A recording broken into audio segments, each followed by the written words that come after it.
evening and welcome to the NDTV Dialogues. Every week on this show, we bring you a conversation of ideas.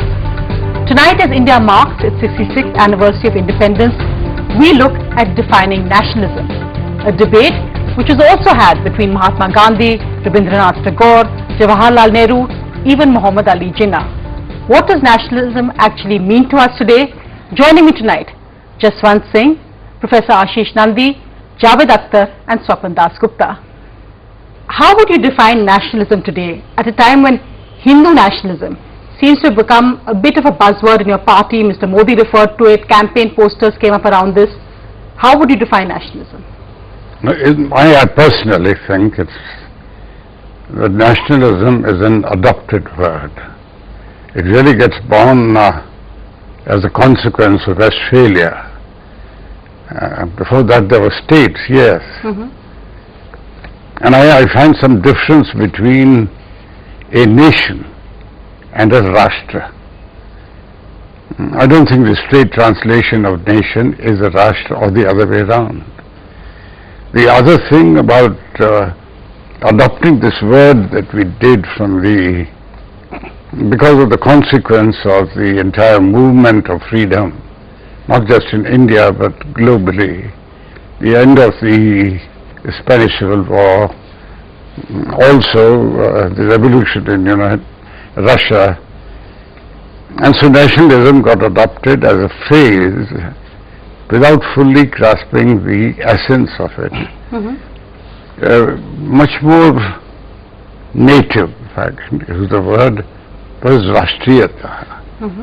The difficulty with India has always been, it's been a non-territorial Rashtra, more civilizational than more cultural, which is why until the East India Company came on the scene, there is not a single map of India that you can find.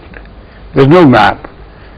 I think one of some of the attributes of a nation, one people, language, homogeneity, we were a Rashtra. Will continue to be a Rashtra, but a civilizational Rashtra. And that civilizational string that connects us all, almost amorphously, is the essence of Rashtriyata. In the current context of nationalism, do you think we can have Hindu nationalism or Muslim nationalism or Christian nationalism? No, of course not. You can't have it, because I don't know what Hindu nationalism is. Hindu itself is a highly politicized word now. It got politicized essentially post-92 for various reasons. But you needn't politicize it, because the essence of India is the string that connects us is Sanatan thought. Sanatan cannot be politicized because it belongs to everyone and it identifies everyone.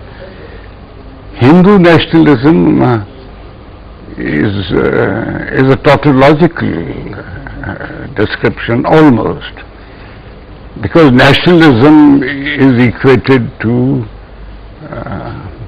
Deshbhakti, for example. The citizens that live in this geographical territory now of India, they are Deshbhakt, they are nationalists, irrespective of what faith they belong to. And Sanatan is quintessentially accommodative, it accommodates everybody. So, Swapan, if you could comment on that. Many say that why we even talk about Hindu nationalism or why we look at nationalism plus is because there's so many identities people want to claim, and they say, why should it be that if you're nationalist, we're not